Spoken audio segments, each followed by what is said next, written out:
ఈ తెలుగు గీత కార్యక్రమానికి స్వాగతం అండి. ఈరోజు మన క్లాస్‌ని ప్రారంభించే ముందు జగన్నాథ స్వామి ఆశీస్సులు తీసుకుందాం. జై జగన్నాథ్ బలదేవ్ సుభద్రమయ్యకి జై, సుదర్శన్ భగవాన్‌కి జై, వామనదేవ్‌కి జై, పంచతత్వాకి జై, జగద్గురు శ్రీల ప్రభుపాద్‌కి జై, పతిత పావన్ జయపతాక స్వామి గురు మహారాజ్‌కి జై.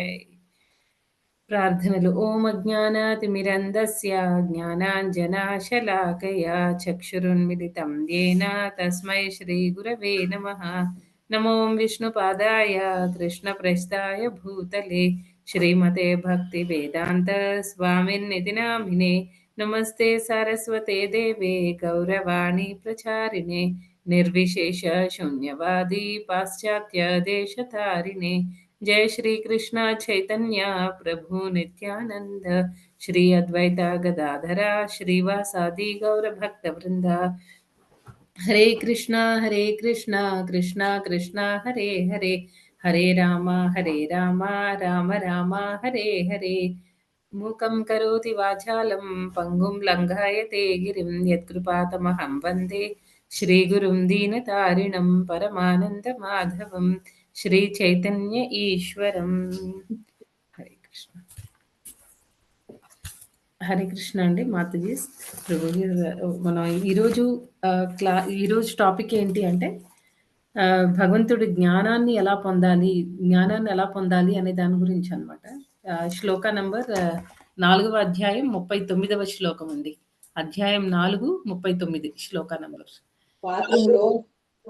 శ్రద్ధావాన్ లభతే జ్ఞానం తత్పరః సంయతేంద్రియః జ్ఞానం లబ్ధ్వా పరాం శాంతిం అచిరేణాధిగచ్చతి. శ్రద్ధావాన్ లభతే జ్ఞానం తత్పరః సంయతేంద్రియః జ్ఞానం లబ్ధ్వా పరాం శాంతిం అచిరేణాధిగచ్చతి.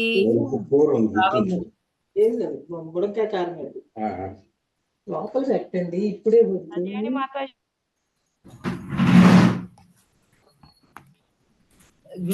భావము. దివ్యజ్ఞాన తత్పరుడైన శ్రద్ధావంతుడు ఇంద్రియములను నియమించి అట్టి ఆధ్యాత్మిక జ్ఞానమును పొందుటకు అర్హుడగును.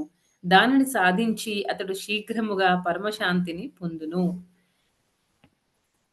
దివ్యజ్ఞాన తత్పరుడైన శ్రద్ధావంతుడు ఇంద్రియములను నియమించి అట్టి ఆధ్యాత్మిక జ్ఞానమును పొందుటకు అర్హుడగును. దానిని సాధించి అతడు శీఘ్రముగా పరమశాంతిని పొందును. ఇదండి ఈరోజు శ్లోక. ఇప్పుడు మనం ఫస్ట్ ఈ శ్లోకాలో ఏంటంటే భగవంతుడు మనకి జ్ఞానాన్ని అర్జునుడికి చెప్తున్నారనమాట. జ్ఞానాన్ని ఎలా పొందాలి అని. అదే విషయం ఈరోజు మనం కూడా తెలుసుకోవడానికి ప్రయత్నిద్దాము. అయితే ఇక్కడ ఒక్కొక్క వర్డ్ తీసుకుని దాని గురించి మనం కొంచెం డీప్గా చెప్పుకోవడానికి ట్రై చేద్దామండి. అసలు మనకి ఎవరు జ్ఞానాన్ని పొందగలరండి? అసలు భగవంతుడు చైతన్య మహాప్రభు చైతన్య చరితామృత మధ్యలీలో ఒక శ్లోకం వస్తుందన్నమాట. దానిలో ఏం చెప్తారంటే భగవంతుడు సృష్టి మొత్తాన్ని మనం 2 రకాలుగా డివైడ్ చేయొచ్చు అనమాట. ఒక కేటగిరీ స్థావరాలు, ఇంకొక కేటగిరీ జంగమములు అనమాట. స్థావరములలో ఏమవుతుందంటే అవి కదలలేనివి. జంగములు అంటే అవి కదులుతాయి అన్నమాట. అంటే మనుషులు, తర్వాత ఈ అన్ని ప్రాణులు, అంటే అన్ని జంతువులు, పక్షులు, వీళ్ళందరూ ఇవన్నీ కూడా ఈ జంగమాల్లోకి వస్తాయి. అండ్ స్థావరాలు అంటే కదలలేనివి, చెట్లు, తర్వాత ఇంకా కొండలు, రివర్స్, అవన్నీ అన్నమాట. అవన్నీ కూడా మనకి ఈ స్థావరాల్లోకి వస్తాయి. అయితే ఇక్కడ ఎందుకంటే ఆ 2 కేటగిరీస్ డివైడ్ చేసినప్పుడు వాళ్ళ వాళ్ళ చేతనం లెవెల్‌లో చాలా డిఫరెన్స్ ఉంటుందన్నమాట. యానిమల్స్ థాట్ ప్రాసెస్ ఒకలాగా ఉంటుంది. అంటే జంతువులు ఒకలాగా వాటి చైతన్యం లెవెల్ ఒకలాగా ఉంటుంది. తర్వాత మన చైతన్యం అయితే మనం ఒక దగ్గర భగవద్గీతలో ఒక శ్లోకం వస్తుంది కదండీ! ఎలా అయితే ఒకవేళ పొగతో అగ్గి కప్పబడినప్పుడు మనం జస్ట్ ఏం చేస్తాము, కొంచెం విసిరితే మళ్ళీ మనకి మళ్ళీ మనం కాన్షియస్‌నెస్‌ని, ఆ చేతనాన్ని మళ్ళీ మనకి ఈజీగా వచ్చేస్తుందనమాట.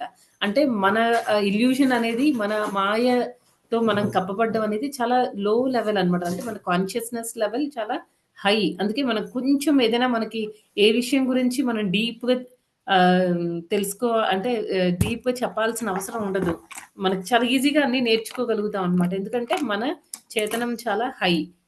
తర్వాత ఇంకా అదే యానిమల్స్ అవి ఉన్నాయనుకోండి. యానిమల్స్ దాని గురించి ఏం చెప్తారండి అది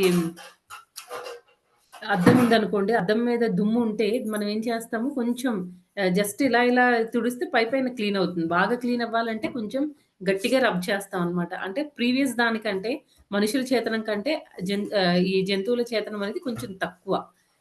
కొంచెం తక్కువ కాబట్టి వాటికి మనం ఇంకో కొంచెం ఆ క్లీనింగ్ ప్రాసెస్‌లో కొంచెం ఎక్కువ స్ట్రెస్ చేస్తున్నాం కదా! అలాగే ఏంటంటే మనం అదే అంటే అది ఎలా అర్థం చేసుకోవాలంటే మనకిప్పుడు ఎవరైనా ఒకసారి తిట్టారనుకోండి వెంటనే మనం ఆగిపోతాం అనమాట. మళ్ళీ, మళ్ళీ మనం అది చేయడానికి ఇష్టపడ్డం. ఎవరైనా కొడితే ఇంక వాళ్ళ జోలికి కూడా మనం వెళ్ళకుండా ఉంటాం కదా! కానీ జంతువులైతే అలా కాదు. కొట్టినా మళ్ళీ అవి వస్తాయన్నమాట. అలా తర్వాత ఏంటంటే లేకపోతే అవి తిరగబడతాయి. ఆ ప్రవృత్తి ఉందన్నమాట.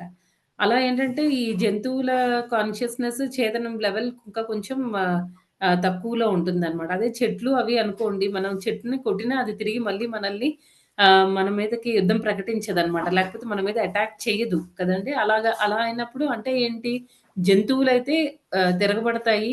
మనుషులైతే వివేకంతో అది ఎంతవరకు ఇంకా వీళ్ళు మనకు కరెక్ట్ కాదు అని పక్కకెళ్తారు. అదే జంతువులైతే తిరగబడతాయి. అదే చెట్లయితే భరిస్తాయన్నమాట. అంటే ఏంటి ఇక్కడ చెట్ల యొక్క కాన్షియస్‌నెస్ ఇంకా చాలా తక్కువలో ఉంటుంది.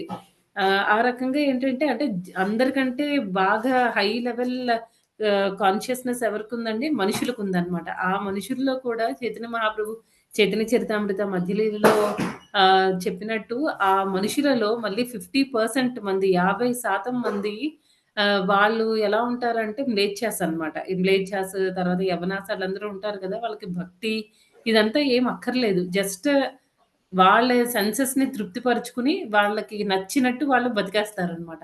అలాంటి వాళ్ళనమాట. తర్వాత నెక్స్ట్ ఇంకా మిగిలిన 50% మందిలో ఇంకా కొంతమంది ఎలా ఉంటారంటే, వాళ్ళకి అవసరం కోసం వాళ్ళు భగవంతుడిని నమ్ముతారు. కానీ అవసరం కోసం వెళ్తారు. అవసరం తీరిపోయిన తర్వాత వదిలేస్తారనమాట. ఇంకా కొంతమంది ఎలా ఉంటారు, వాళ్ళకి భగవంతుడంటే వాళ్ళు అన్నీ శాస్త్రాల ప్రకారం నడుచుకుంటారు. భగవంతుడంటే ఎంతో కొంత నమ్మకం ఉంటుంది. కాకపోతే ఏంటంటే, ఆ డీలింగ్స్ అన్నీ బిజినెస్‌లా ఉంటాయన్నమాట. ఆహ్, బి ఆహ్, బిజినెస్ డీలింగ్స్ ఉంటాయి. తర్వాత ఇంకొక కేటగరీ ఇంకా కొంతమంది ఎలా ఉంటారు అంటే, నిష్కామ కర్మ యోగులన్నమాట. వాళ్ళేం చేస్తారు అంటే, వాళ్ళకి భగవంతుడంటే అంటే కృష్ణుడంటే నమ్మకం ఉంటుంది. కానీ చాలా తక్కువ లెవెల్‌లో ఉంటుంది. కాకపోతే ఒకటేంటంటే వాళ్ళు ఏది చేసినా సరే భగవంతుడికి సమర్పించేస్తారనమాట అంతే. వాళ్ళకి ఏమి ఇంకా ఈ కోరిక ఉంది. ఇది తీరాలి. ఈ కోరికలు ఇవన్నీ ఉండవనమాట. నిష్కామ. వాళ్ళకి కోరికలేమి ఉండవు. ఇలా ఏంటంటే అలా కేటగరీ బై కేటగరీ వెళ్ళినప్పుడు మనకేంటంటే కొంతమందేంటి భగవంతుడిలో మెర్జ్ అయిపోవాలనుకుంటారు. అలాంటి వాళ్ళు చేస్తారు. కొంతమందేంటంటే ప్రతి ఒక్కళ్ళలో పరమాత్మను చూస్తారు. చాలా పయస్ అనమాట. చాలా పుణ్యాత్ములు ఇలా అంతా ఉంటారనమాట. ఫైనల్‌గా ఒక లెవెల్ ఆఫ్ మనుషులుంటారు. ఒక టైప్ ఆఫ్ మనుషులు. వాళ్ళేంటంటే ఏది చేసినా సరే ఇంక భగవంతుడి ప్రీత్యర్థమే చేస్తారనమాట. ఇది నేను చేస్తే భగవంతుడు సంతృప్తి పడతారా? లేదా? అలా అన్నమాట. అలాంటి వాళ్ళ గురించి చెప్తున్నారిక్కడ. అయితే ఇక్కడ మనకి ఆ శ్రద్ధ అనేది ఫస్ట్ వర్డ్ ఏం చెప్తున్నారండి? ఈరోజు జ్ఞానం జ్ఞానం సంపాదించుకోవాలి అనంటే, మనకి ఆ టైప్ ఆఫ్ పీపుల్ ఉండాలనమాట. Top most category people. భక్తి. భగవంతుడంటే ప్రేమ. ఏమి ఉండదింకా. మనం భాగవతంలో గూడా నేర్చుకున్నాం కదండీ! అది ఒక శ్లోకంలో వస్తుంది కదా! అహైతుకి అప్రతిహత. మన శ్రద్ధ అనేది ఎలా ఉండాలి? అన్‌మోటివేటెడ్ అండ్ ఇంటరప్టెడ్ అన్నమాట. అహైతుకి అంటే అన్‌మోటివేటెడ్. ఎలాంటి సెల్ఫ్ మోటివ్స్ ఉండకూడదు. నేను ఈరోజు భక్తి చేస్తున్నాను కృష్ణుడికి. సో, నాకు రిటర్న్ కృష్ణ ఏమిస్తాడు? లేకపోతే నాకు ఈ పాయింట్స్ ఇవన్నీ ఉన్నాయి కోరికలు. కోరికల లిస్ట్ అంతా చదివి ఇవన్నీ నువ్వు నాకు తీరుస్తావా? అలా కాదనమాట. మనం భక్తి ఎలా అహైతుకి అనంటే ఎలాంటి మోటివేషన్ ఉండకూడదు. మనకి ఇంటర్నల్‌గా ఏదో ఆశించి భగవంతుడి దగ్గరికి వెళ్ళకూడదనమాట. సెల్ఫ్‌లెస్ సర్విస్ చేయాలి భగవంతుడికి. అది అహైతుకి. అప్రతిహత అంటే ఏంటండి? అన్‌ఇంటరప్టెడ్. అన్‌ఇంటరప్టెడ్ అంటే ఏంటంటే బ్రేక్స్ ఉండకూడదనమాట. బ్రేక్ ఉండకూడదు అంటే ఏంటి? రోజు మనం కన్సిస్టెంట్‌గా భక్తి అనేది చేయాలి. ఈరోజు నిన్న చేశాను మంగళారతి ఈరోజు చేయలేదు. మళ్ళీ రేపు చేస్తాను. మళ్ళీ 4 రోజులు చేయను. అలా ఉండకూడదనమాట. అలా ఉండకూడదు. అస్సలు బ్రేక్స్ అనేవి ఉండకూడదు. ఎప్పుడు కన్సిస్టెంట్‌గా ఏ సర్విస్ ఇచ్చినా మనకి వీలున్నంత వరకు అంటే పరిస్థితులు అనుకూలించలేదు అలాంటివి ఓకే. కాకపోతే ఏంటంటే కన్సిస్టెంట్‌గా మనం చేస్తూ ఉండాలి. మన సాధన కన్సిస్టెంట్‌గా జరగాలి. ఇదనమాట శ్రద్ధ అంటే. అన్‌మోటివేటెడ్ అయ్యుండాలి. అన్‌ఇంటరప్టెడ్ అయ్యుండాలి. అహైతుకి, అప్రతిహత. అలా ఉన్నప్పుడు మనం ఈజీగా భగవంతుడిని ప్లీజ్ చేయగలమనమాట. అంటే ఏంటి? కంటిన్యూయస్‌గా మన ఎఫర్ట్ చూస్తూ ఉంటాడు భగవంతుడు. ఎంత చ ఎంత ఎలాంటి బ్రేక్స్ లేకుండా కొంతమంది డివోటీస్ ఉంటారండి. ఈవెన్ ఫీవరొచ్చినా సరే వాళ్ళు మంగళారతి ఆపరు. చాంటింగ్ కూడా ఆపరనమాట. అంటే కొంచెం లేట్ చేయడం అదంతా ఉండదు. ఇది మనం భోజనం చేయడము, తర్వాత దాహమేసినప్పుడు వాటర్ తాగడం, ఇవంతా ఎంత నేచురల్‌గా జరిగిపోతూ ఉంటాయంటే, అంత నేచురల్‌గా వాళ్ళు భక్తిని కూడా తీసుకుంటారనమాట. అది సిన్సియర్ సోల్స్ అనమాట. అలాంటిది ఆ సిన్సియారిటీ అనేది భగవంతుడు చూస్తాడు. తర్వాత ఇంకా ఏం చెప్తున్నారంటే, ఇప్పుడు జనరల్‌గా మనం మన పిల్లలకి పెళ్ళిళ్ళవి చేస్తూ ఉంటాం గదండీ! జనరల్‌గా పేరెంట్స్ పెళ్ళిళ్ళు చేస్తారు గదా! వాళ్ళకు సంబంధాలవి చూసినప్పుడు మనం ఏం చేస్తామంటే, వాళ్ళ బ్యాక్‌గ్రౌండ్ అంతా చెక్ చేసుకుంటాము. ఒక అబ్బాయికి కానీ, అమ్మాయికి కానీ మంచి సంబంధం తీసుకొనొచ్చి అంటే లైఫ్‌లో మళ్ళీ ఎప్పుడూ వాళ్ళకి ఎలాంటి ప్రాబ్లము ఉండకుండా చూస్తామనమాట. అదే రకంగా ఏంటంటే, మనందరం కూడా ఏంటంటే, మన మైండ్‌కి మనం పేరెంట్స్ లాంటి వాళ్ళం అనమాట. రైట్ మ్యాచ్ చూస్తాం. అర్హత గల అబ్బాయిని, లేకపోతే సౌమ్యంగా, వినయంగా మొత్తం ఫ్యామిలీని ముందుకు నడిపించి అంటే ప్రాపర్‌గా రన్ చేసి, ఇంట్లో ఎలాంటి ఇష్యూస్ క్రియేట్ చేయకుండా ఉండాలి అని అనుకుని, అలాంటి అమ్మాయిని మన ఇంటికి మనం కోడలుగా తెచ్చుకుంటాం కదండీ జనరల్‌గా. అయితే ఏంటంటే ఇక్కడ ఆచార్యులు ఎలా కంపేర్ చేస్తున్నారంటే, మనందరం కూడా పేరెంట్స్ లాంటి వాళ్ళం. ఎవరికి మన పేరెంట్స్ అంటే, మన మైండ్‌కి మనం పేరెంట్స్.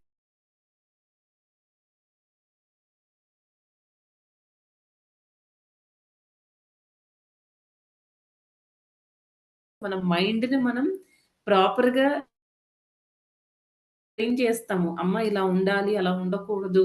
ఎవరైనా ఎ ఎ అత్తగారింట్లో ఎలా ఉండాలి, అవన్నీ మన కూతురికి మనం చక్కగా ట్రైన్ చేసి, అప్పుడు ఒక మంచి అర్హత గల అబ్బాయినిచ్చి మనం వివాహం చేస్తామనమాట. ఇక్కడ ఏంటంటే భక్తులందరూ అంటే మనం కూడా పేరెంట్స్ లాంటి వాళ్ళము. తర్వాత మన అమ్మాయి ఎవరు అంటే మన మైండ్‌కి మనం ట్రైన్ చేయాలనమాట. ప్రాపర్ ట్రైనింగ్ ఇవ్వాలి. ఎలాగైతే మన అమ్మాయికి మనం ట్రైనింగ్ ఇస్తామో, అలాగే మన మైండ్‌కి కూడా మనం ట్రైనింగ్ ఇచ్చి, అర్హత గల అబ్బాయికిచ్చి మనం వివాహం చేస్తాం. అంటే ఎంగేజ్ చేస్తాం అనమాట. ఆ అబ్బాయి సర్వీస్‌లో అమ్మాయిని ఎంగేజ్ చేస్తాం. అదే రకంగా ఏంటంటే, కృష్ణుడి సేవలో మన మైండ్‌ని మనం ఎంగేజ్ చేయాలనమాట. అప్పుడేమవుతుంది, ఆ మైండ్ ప్రశాంతంగా ఉంటుంది. ఎలా అయితే అత్తగారింట్లో మంచి లక్షణాలు కలిగిన అమ్మాయి సుఖంగా ఉంటుంది. కలిగిన అబ్బాయిని వివాహం చేసుకున్నప్పుడు కృష్ణుడు ఎలాగైనా ఆల్ ఎఫిషియంట్ అనమాట. ఆయనకి మించి ఇంకా ఎఫిషియన్సీ ఉన్న వాళ్ళు ఇంకా ఎక్కడా లేరు. టాప్ మోస్ట్ కృష్ణుడు అన్ని విషయాల్లో. అలాంటి భగవంతుడి యొక్క సేవ మన మైండ్‌ని మనం నిమగ్నం చేసినప్పుడు మన మైండ్ ఆల్రెడీ ట్రైన్ అయ్యి ఉంది కాబట్టి, అక్కడ కృష్ణుడు కూడా చాలా ఎఫిషియంట్ కాబట్టి మన మైండ్ కృష్ణుడి యొక్క సేవలో చాలా ప్రశాంతంగా ఉంటుందనమాట. చూడండి ఇప్పుడు మనం అంటే మనకి ఒక నమ్మకం అన్నమాట. కృష్ణుడి మీద ఆ శ్రద్ధ అనేది అంత స్ట్రాంగ్‌గా ఉండాలి మనకి. ఆ స్ట్రాంగ్‌గా ఉన్నప్పుడు అంటే ఇప్పుడు 'ప్రహ్లాద్ మహారాజ్‌ని' తీసుకున్నాం అనుకోండి. ఆయన ఎంత స్ట్రాంగ్ ఫెయిత్ అండి. ఎలా అయినా సరే కృష్ణుడిని కంటిన్యూయస్‌గా ప్రహ్లాదుడికి ఎన్ని ప్రాబ్లమ్స్ వచ్చినా ఎప్పుడు కూడా గివ్ అప్ చేయలేదన్నమాట. 'జయపతాక స్వామి గురు మహారాజ్' అంటారు కదా! Never give up. వదలకూడదన్నమాట భక్తిని. కృష్ణుడిని వదలకూడదు. ఎంత కష్టం వచ్చినా సరే భక్తులు ఎలా ఆలోచిస్తారంటే కష్టం వచ్చినప్పుడు నాకు కృష్ణుడు ఏదో నేర్పిస్తున్నాడు అని ఆలోచిస్తారనమాట. సుఖం వచ్చినప్పుడు కృష్ణుడి దయ. నా మీద చాలా దయ చూపిస్తున్నాడు. ఈ సంతోషానికి లేకపోతే దీనికి నాకు అర్హత లేదు. అయినా సరే నా కర్మ ప్రకారం నాకు అర్హతే లేకపోవచ్చు. అయినా సరే అన్నీ ఆయన నాకు మంచి చేస్తున్నారు. నాకన్నీ ఇస్తున్నారు అని కంప్లీట్ ఆ సాటిస్ఫాక్షన్‌తో ఉంటారనమాట డివోటీస్ అనేవాళ్ళు. నెక్స్ట్ ఇంకా మనం ఇప్పుడు ధ్రువ మహారాజుని చూసామనుకోండి. ధ్రువ మహారాజుని మధ్యలో నారదముని ఆపినప్పుడు కూడా ధ్రువ మహారాజు ఎంత స్ట్రాంగ్‌గా చెప్తారు. లేదు నాకు కావాలి అంటే ఫర్మ్ ఫెయిత్ అనేది అంటే భగవంతుడు కంపల్సరీ కనిపిస్తాడు. చిన్న పిల్లలు కదండీ! చిన్న పిల్లలకి అంత నమ్మకం ఉంటుందన్నమాట. భగవంతుడి మీద. మనం చాలా సార్లు ఇవి ఎగ్జాంపుల్ చెప్పుకున్నాము. మనం ఒక ఒకసారి ఒకళ్ళు ఫ్లైట్‌లో వెళ్తున్నారనమాట. ఆ ఫ్లైట్‌లో ఒక చిన్న పాప కూర్చొనుంది.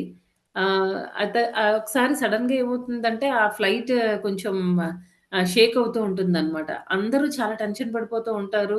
ఈవెన్ హో ఎయిర్ హోస్టెస్ ఆళ్ళు అనౌన్స్ చేస్తారనమాట. ఫ్లైట్‌లో కొంచెం ప్రాబ్లమ్ ఉంది. ల్యాండింగ్ చేయడానికి రెడీ అవుతుంది. సీట్ బెల్ట్ అవి పెట్టుకోండి. ఇలా అన్నీ అనౌన్స్ చేస్తూ ఉంటుందనమాట. అందరూ చాలా టెన్షన్ పడుతూ ఉంటారు. కానీ, ఈ పాప మాత్రం కూర్చొని హ్యాపీగా, పీస్‌ఫుల్‌గా ఐస్ క్రీమ్ తింటూ ఉంటుందనమాట. అయితే ఐస్ క్రీమో, చాక్లేటో ఏదో తింటూ ఉంటుంది. చాలా హ్యాపీగా ఉంటుందనమాట. ఏ టెన్షను ఉండదు.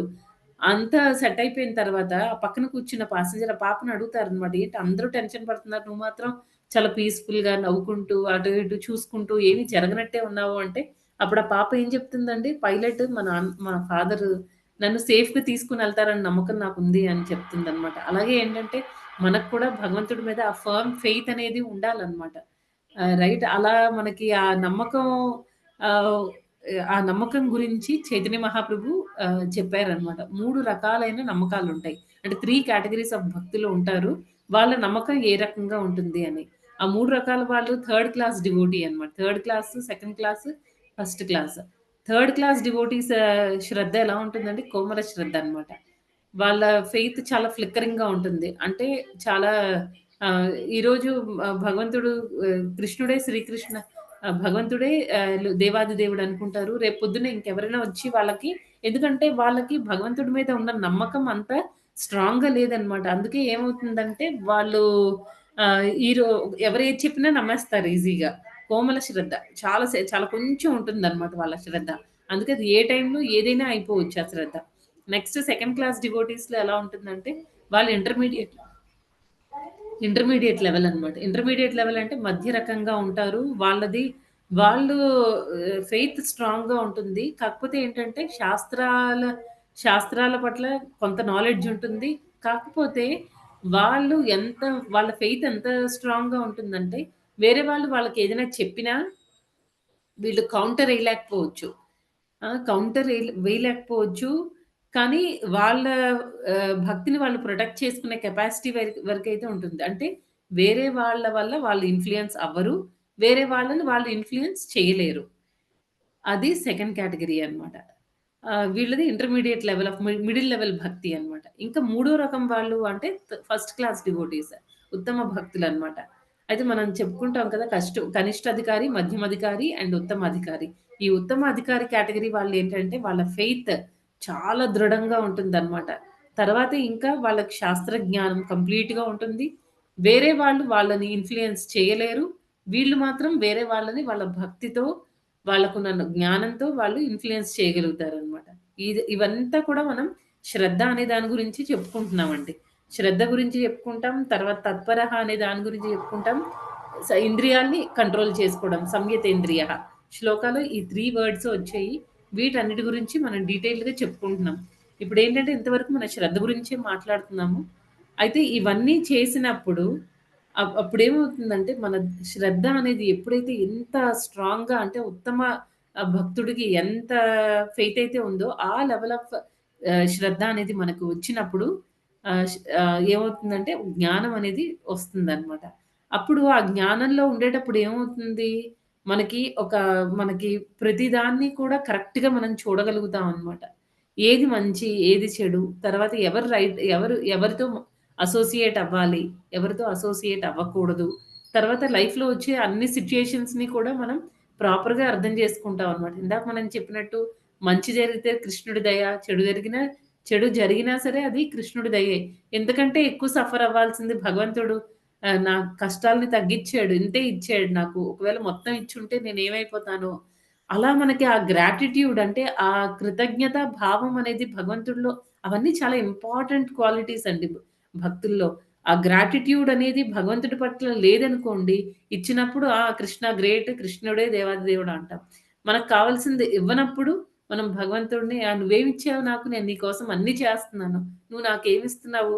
అని మనం తిరిగి భగవంతుడిని ప్రశ్నిస్తామనమాట. అది రాంగ్. అలా ఉండకూడదనమాట. నెక్స్ట్ ఇంకా ఏం చెప్తున్నారు? అప్పొచ్చినప్పుడు అంటే లైఫ్‌లో మనకు అన్ని సంతోషాలొచ్చినప్పుడు మనం తీసుకోగలుగుతాం. తర్వాత డౌన్ అయినప్పుడు లైఫ్‌లో మనకేమైనా కష్టాలొచ్చినప్పుడు కూడా మనం అంతే ఈజీగా తీసుకోగలుగుతాం అనమాట. అన్ని ద్వంద్వాలని కూడా మనం భరించుకోగలుగుతాం.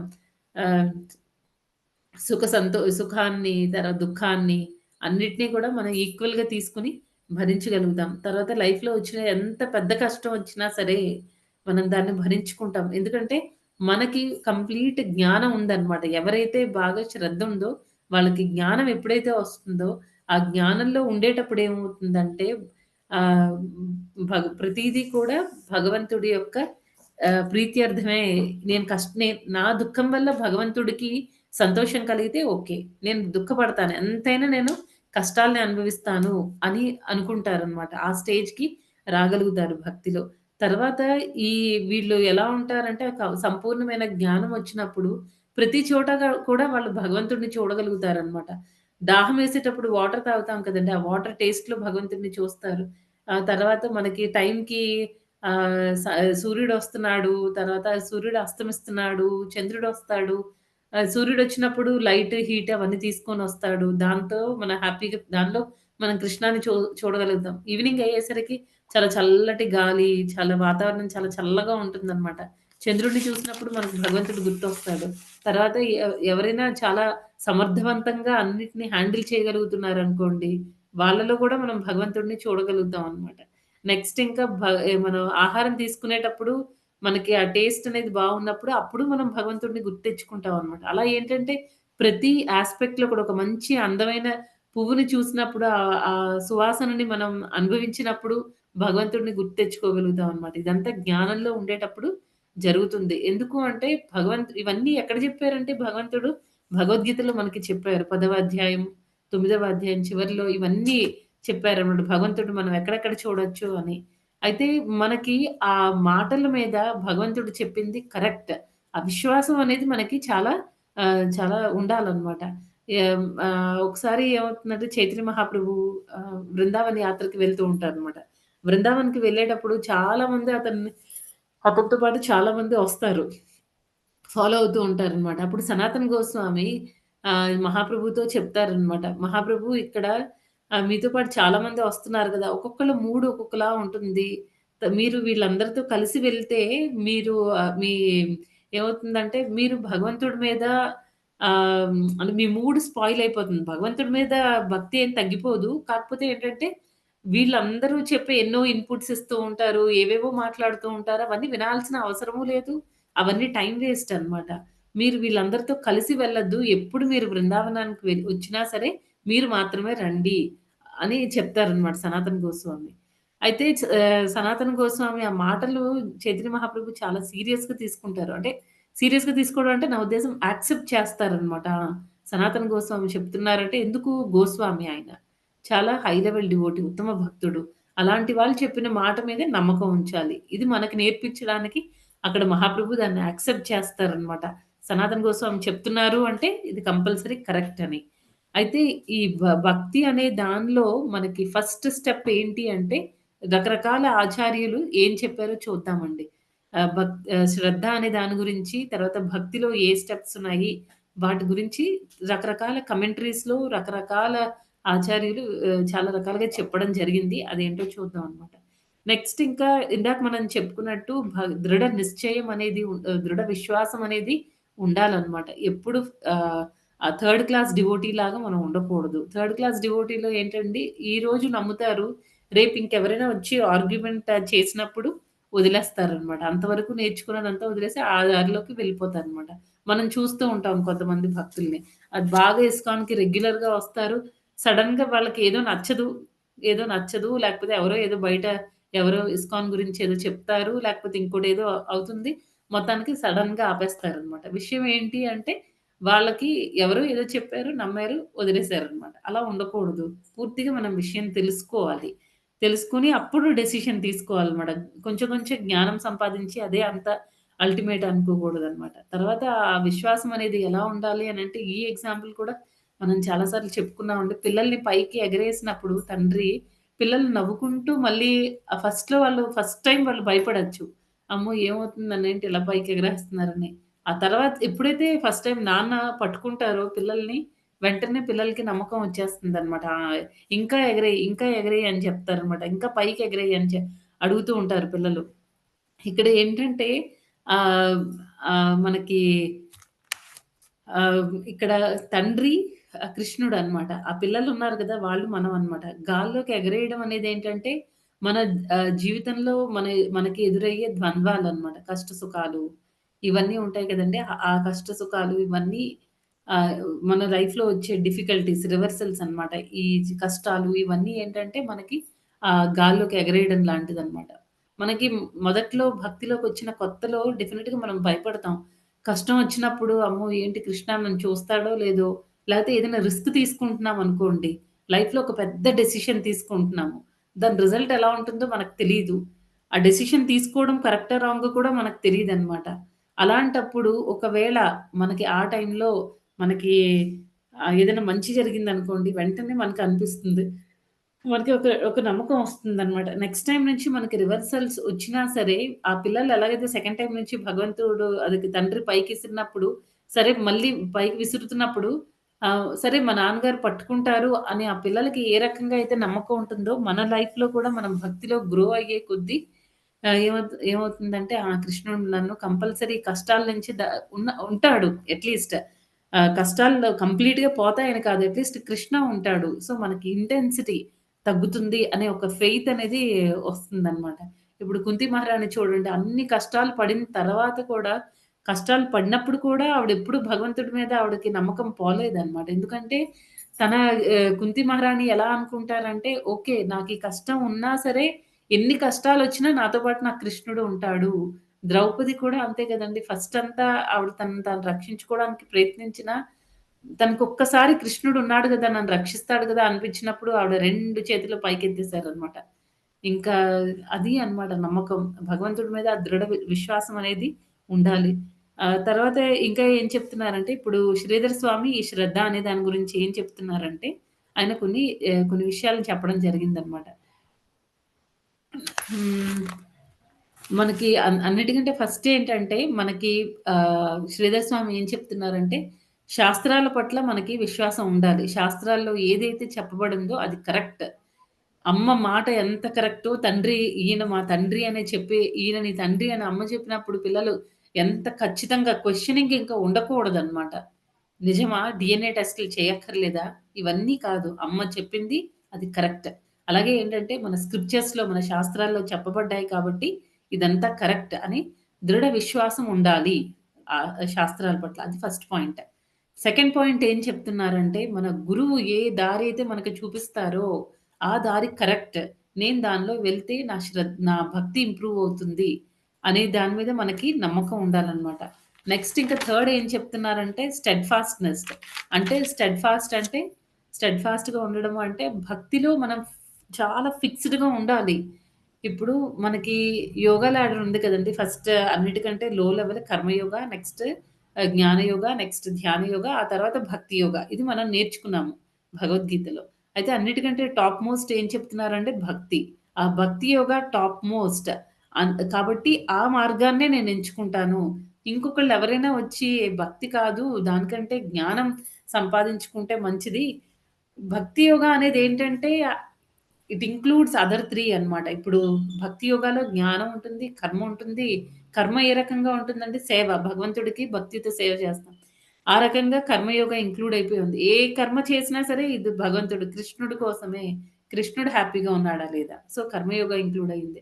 జ్ఞానయోగ మనం భగవంతుడి గురించి తెలుసుకోవడానికి ప్రయత్నిస్తున్నాం. ఈ శాస్త్రాలని భగవద్గీత, భాగవతం ఇవన్నీ మనం చైతన్య చరితామృత ఇవన్నీ మనం చదువుతున్నాం కాబట్టి జ్ఞానయోగ కూడా ఇంక్లూడెడే.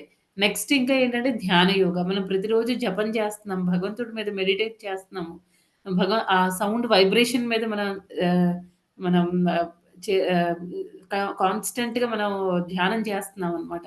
అలా చేస్తూ మనం ప్యూరిఫికేషన్ అనే ప్రాసెస్ అనేది జరుగుతుందనమాట.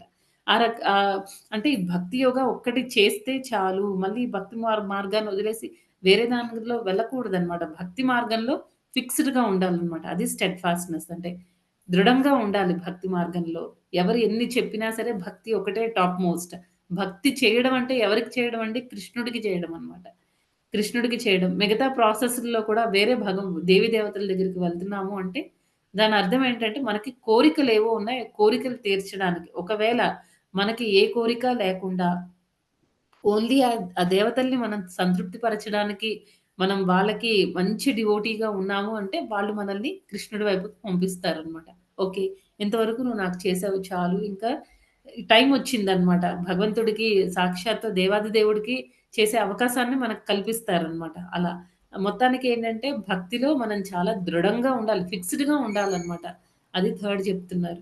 నెక్స్ట్ ఏం చెప్తున్నారు అనంటే, మనం ఇవన్నీ ప్రాసెస్‌ల ద్వారా ఏదైతే నేర్చుకుంటున్నామో, ఆ ఆ ప్రిన్సిపల్స్ అన్నిటిని కూడా మనం చాలా జాగ్రత్తగా మన జీవితంలో ఇంప్లిమెంట్ చేయాలనమాట. ఇప్పుడు ఊరికే శాస్త్రాలు చదువుతున్నాం. కృష్ణుడు మనం ఏ కర్మ చేసినా అది అకర్మ అయ్యి ఉండాలి. కృష్ణుడు ప్రీత్యర్థం చేయాలి. మనం భోగా పెట్టాలి ప్రతిరోజు. ఇవన్నీ మనం వింటున్నాం అనమాట. ఒకవేళ ప్రతిరోజు క్లాసులకొస్తున్నాము, వింటున్నాము. కానీ మన లైఫ్‌లో మనం ఇంప్లిమెంట్ చేసుకోకపోతే అంటే ఆచరించకపోతే మనం వింటున్న ప్రిన్సిపల్స్‌ని అంటే సూత్రాల్ని జ్ఞాన సూత్రాల్ని లేకపోతే భక్తి సూత్రాల్ని మనం వింటూ అది మన జీవితంలో మనం ఆచరించలేకపోతే దానివల్ల ఉపయోగం ఉండదనమాట. ఆచరించాలి అనే ప్రయత్నం అట్‌లీస్ట్ మనం ఆ థాట్ మనకొస్తే, ఆ ఆలోచన అనేది మనకొస్తే భగవంతుడు మనకి ఆ బుద్ధిని ప్రసాదిస్తాడనమాట. ఎందుకంటే మనకి ఆ డిజైర్ ఉంది. భగవంతుడు మెటీరియలిస్టిక్ కోరికల్ని, భౌతికపరమైన కోరికలనే భగవంతుడు తీరుస్తూ ఉంటాడు. అలాంటిది మనం భగవంతుడి సేవ చెయ్యాలి. తర్వాత భగవద్గీత ఏదైతే వింటున్నామో ఆ సూత్రాల్ని, ఆ ఇన్‌స్ట్రక్షన్స్‌ని వాటన్నిటిని నేను నా జీవితంలో పాటించాలి అని అనుకుంటే భగవంతుడు మనకి ఎందుకండి హెల్ప్ చేయరు. డెఫినిట్‌గా హెల్ప్ దొరుకుతుందనమాట. ఎప్పుడు దేన్ని పాటించాలి. రైట్ టైమ్ వచ్చినప్పుడు ఏదైనా తప్పు చేసేటప్పుడు ఓకే. మనం భగవద్గీతలో ఇలా నేర్చుకున్నాం కదా! చేయకూడదు అని ఆగుతామనమాట. ఆ ఫెయిత్ అనేది మనకి కోరిక అనేది డిజైర్ స్ట్రాంగ్‌గా ఉండాలి. కోరిక బలంగా ఉండాలి. నెక్స్ట్ ఇంకా ఏం చెప్తున్నారంటే, ఈ భక్తి మార్గంలో మనం ఆహ్, ఫిక్స్‌డ్‌గా ఉండాలని ఆల్రెడీ అయిపోయిందది. నెక్స్ట్ ఇంకా ఏంటంటే, ఫిక్స్‌డ్‌గా ఉండాలి, డీవియేట్ అవ్వకూడదు. ఎలాంటి పరిస్థితులొచ్చినా సరే, అయ్యో! నేనింత కొంతమందికి భక్తి చేస్తూ ఉంటారు. ఇంకో పక్క చాలా చాలా ప్రాబ్లమ్స్ ఒస్తూ ఉంటాయన్నమాట. అప్పుడు అంటే భక్తిలో మనం ఒక స్టేజ్‌లో ఉండేటప్పుడు మనం అర్థం చేసుకోగలుగుతాం. ఒకవేళ భక్తిలో ఆ స్టేజ్‌కి మనం ఇంకా రాలేదు. జస్ట్ స్టార్ట్ చేసాం కష్టాలు, కష్టాలు, కష్టాలు భరించుకోలేకపోతున్నాం అన్నమాట. అప్పుడేమవుతుందంటే వాళ్ళ ఫెయిత్, వాళ్ళ నమ్మకం అనేది, వాళ్ళ శ్రద్ధ, వాళ్ళ విశ్వాసం అనేది ఏమవుతుందంటే తగ్గిపోతుందన్నమాట. ఎందుకీ భక్తి చేయాలి? ఎంత చేసినా సరే భగవంతుడు నన్ను ప్రశాంతంగా ఉండనివ్వడం లేదు. ఇన్ని ప్రాబ్లమ్స్ పెట్టుకొని నేను భక్తి ఎలా చేయగలను? ఇంకా ఏవేవో ఆలోచనలొస్తాయన్నమాట. ఆ టైంలో ఇంకెవరైనా అక్కడ ఒక బాబాయ్ ఎవరో ఉన్నారు, లేకపోతే ఆ దేవుడి దగ్గరికెళ్లి నీ ప్రాబ్లమ్స్ అన్ని సాల్వ్ అయిపోతాయి వదిలేస్తారన్నమాట కృష్ణని. అలా ఉండకూడదు. డీవియేషన్స్ ఉండకూడదు. ఎలాంటి డిస్ట్రాక్షన్స్ ఉండకూడదు. జీవితంలో ఎలాంటి కష్ట నష్టాలొచ్చినా సరే భగవంతుడిని మాత్రం, కృష్ణుడిని మాత్రం నేను వదలను. నువ్వు ఏదైనా నాకు చేసేయి. నేనేదైనా అయిపోని. కానీ నేను నిన్ను మాత్రం వదలను అని ఎప్పుడైతే మనం గట్టిగా పట్టుదలతో ఉంటామో, అంతవరకు ఉన్న కష్టాలన్నీ కూడా ఎన్నో చిక్కుముళ్ళు ఉన్నాయనుకోండి ఒక దారంలో, అవన్నిటిని తీయడానికి ఎంత ఓర్పు, నేర్పు ఉండాలండి. మన జీవితంలో కష్టాలు కూడా అలాంటివే అన్నమాట. చాలా ప్రాబ్లమ్స్ ఉంటాయి. తట్టుకోలేము. పరిస్థితులు మనకి అనుకూలించవు. భగవంతుడు పరీక్ష మీద పరీక్ష, పరీక్ష మీద పరీక్ష పెట్టొచ్చు. కానీ మనం ఎప్పుడైతే నువ్వు ఎన్నైనా ఆఖరికి తల్లికి అన్నిటికంటే మోస్ట్ ఇంపార్టెంట్ ఏంటంటే పిల్లలు. ఆ పిల్లల్ని తీసుకొని ఎళ్ళిపోయారనుకోండి భగవంతుడు, అప్పుడు మనకి ఎలా ఉంటుందంటే చాలా ఫీల్ అయిపోతామనమాట. చాలా భరించలేము. అలాంటి ప్రాబ్లమ్స్ వచ్చినప్పుడు కూడా మనం అంతే స్ట్రాంగ్‌గా ఉండాలనమాట. నువ్వేదైనా చేసేయి. నిన్ను మాత్రం నేను వదలను. అని ఎప్పుడైతే మన భక్తిలో ఫిక్స్‌డ్‌గా ఉంటామో అంతవరకు ఆ చిక్కుముడిలాగున్న కష్టాలన్నీ కూడా భగవంతుడు చాలా ఈజీగా టకటక తీసేస్తారనమాట. ప్లెయిన్ దారం అయిపోతుంది. చాలా స్మూత్‌గా అయిపోతుందనమాట మన లైఫ్. అందుకే డిస్ట్రాక్షన్స్ ఒచ్చినప్పుడు, డీవియేషన్స్ ఒచ్చినప్పుడు ఎలాంటి ఎలాంటి స్థితిలో కూడా మనం భగవంతుడిని వదలకూడదనమాట. నెక్స్ట్ మన మీద మనకి కంట్రోల్ అనేది ఉండాలి. కొంతమంది ఏమవుతుందంటే భక్తుల్లో కూడా చాలా మందిని మనం చూస్తూ ఉంటాం. కోపం రాగానే గట్టి గట్టిగా అరిచేస్తారనమాట. రాంగ్ అదంతా. కంట్రోల్ ఉండాలి. ఎలాంటి పరిస్థితుల్లో కూడా మన కంట్రోల్ తప్పకూడదు. తర్వాత మనకున్న అంత శక్తిని కూడా భగవంతుడికి మనం సమర్పించాలనమాట. అది ఆర్థికపరమైన శక్తి కానివ్వండి, లేకపోతే ఫిజికల్ స్ట్రెంత్ కానివ్వండి, మెంటల్ స్ట్రెంత్ మనకున్న ఎలాంటి శక్తినైనా సరే మనం భగవంతుడికి అర్పించాలి అని శ్రీధర్ స్వామి చెప్తున్నారు. ఒకవేళ మనం అలా చేయకపోతే శ్రీధర్ స్వామి మనకి ఇంకొక సజెషన్ కూడా ఇచ్చారు. అదేంటి అంటే నిష్కామ కర్మయోగ చెయ్యండి అని చెప్తున్నారనమాట. నిష్కామ కర్మయోగ చేయడం వల్ల ఏమవుతుంది అంటే మనకి కోరికలేమీ లేవు. మనం ఏది చేసినా భగవంతుడికి సమర్పించేస్తున్నాం అనమాట. భగవంతుడి గురించి మనకు పెద్దగా ఏం తెలీదు. మనకి చెప్పారు భగవద్గీతలో ఉంది. సకామ కర్మ కంటే నిష్కామ కర్మ యోగ బెటర్ అని. అందుకే మనం ఏం చేస్తున్నాము, కర్మని చేస్తున్నాము, రిజల్ట్‌ని భగవంతుడికి సమర్పించేస్తున్నామనమాట. అలా చేయడం వల్ల ఏమవుతుందంటే, మన కాన్షియస్‌నెస్ మన చేతనం అనేది ప్యూరిఫై అవుతుంది. ఆ ప్యూరిఫైడ్ కాన్షియస్‌నెస్‌తో మనం భగవంతుడిని అర్థం చేసుకుంటాం అనమాట. ఎలా చేస్తారంటే, పెద్దగా భక్తి లేకపోయినా ప్రతిరోజు వంట చేసేది కృష్ణుడికి నైవేద్యం పెట్టి కానీ తినరనమాట. లేకపోతే ప్రతిరోజు ఆహ్, ఏదైనా ఫెస్టివల్స్ అవి వచ్చినప్పుడు జన్మాష్టమి, రథయాత్ర తర్వాత ఇలా ఏమైనా ఫెస్టివల్స్ వచ్చినప్పుడు కొంచెం డొనేషన్స్ ఇవ్వడము. ఇంటర్నల్‌గా పెద్దగా భక్తి లేకపోవచ్చు. కానీ ఇవన్నీ చేస్తూ ఉండడం వల్ల ఏమవుతుందంటే స్లోగా మనకి భగవంతుడి పట్ల అటాచ్‌మెంట్ అనేది పెరుగుతూ ఉంటుందనమాట. ఎలాగైతే పుట్టగానే తల్లికి కొంత అటాచ్‌మెంట్ చాలా అటాచ్‌మెంట్ ఉన్నా అది ఆ పిల్లలు పెరిగి పెద్దవాళ్ళయ్యి, వాళ్ళు ప్రయోజకులయ్యి, వాళ్ళని లైఫ్ మొత్తం ఆ తల్లి లైఫ్ మొత్తం ఆ పిల్లల్ని చూసేటప్పుడు ఎలా అయితే ఆ ప్రేమ అలా పెరుగుతూ ఉంటుందో అలాగే సేమ్ అన్నమాట. మనకి కూడా భగవంతుడి పట్ల శ్రద్ధ అనేది పెరుగుతుంది. అంటే ఇక్కడ ఏం చెప్తున్నారంటే, ఒకవేళ మొదట చెప్పినట్టు అంత హై లెవెల్ ఫెయిత్ లేకపోయినా, నిష్కామ కర్మయోగ చేయడం వల్ల మనకు ఒకరోజు భగవంతుడి పట్ల అటాచ్‌మెంట్ పెరుగుతుంది. దానివల్ల మనకి జ్ఞానం వస్తుంది అని చెప్తున్నారు. ఇంకా శ్రీల ప్రభుపాద ఏం చెప్తున్నారంటే, ఈ శ్రద్ధ గురించి మనకి 3 చేయమని చెప్తున్నారనమాట. ప్రతిరోజు హరే కృష్ణ మహామంత్రాన్ని చాంటింగ్ చేయాలని చెప్తున్నారు. నెక్స్ట్ ఇంద్రియాలని నిగ్రహించుకోవాలి అని చెప్తున్నారు. తర్వాత భగవంతుడికి సేవ చేయాలి. భ అన్నీ మన ఇంద్రియాలన్నిటిని ఉపయోగించి భగవంతుడికి సేవ చేయాలనమాట. అలా చేసినప్పుడు భక్తిలో మనకి కంపల్సరీ సక్సెస్ వస్తుంది అని చెప్తున్నారు. ప్రతిరోజు చాంటింగ్ చేయడం, ఇంద్రియాల్ని నిగ్రహించుకోవడం, తర్వాత భగవంతుడికి సేవ చేయడం. ఈ 3 చేస్తే మనం భక్తిలో సక్సెస్ అవుతామని చెప్తున్నారు. నెక్స్ట్ విశ్వనాథ్ చక్రవర్తి ఠాకూర్ ఏం చెప్తున్నారంటే, మనం నిష్కామ కర్మ యోగాన్ని పెర్ఫార్మ్ చేయాలి. నిష్కామ కర్మని చేయాలి. దానివల్ల మన కాన్షియస్‌నెస్ ఇందాక మనం కొంచెం ఇది శ్రీధర్ స్వామి కమెంటరీతో కొంచెం కలుస్తుందనమాట. మనం నిష్కామ కర్మయోగ చేసినప్పుడు మన కాన్షియస్‌నెస్, మన చైతన్యం అనేది చాలా ప్యూరిఫై అవుతుంది. నెక్స్ట్ శాస్త్రాల పట్ల మనకి చాలా నమ్మకం ఉండాలి. గురువు చూపించిన మార్గంలో మనం నడుచుకోవాలి అని చెప్తున్నారు. ఈ 3 చేయాలి అని చెప్తున్నారు. శాస్త్రాల్ని నమ్మాలి, గురువుని నమ్మాలి. గురువుని నమ్మడం అంటే ఆయన చూపించిన పాత్‌లో మనం వెళ్ళాలి.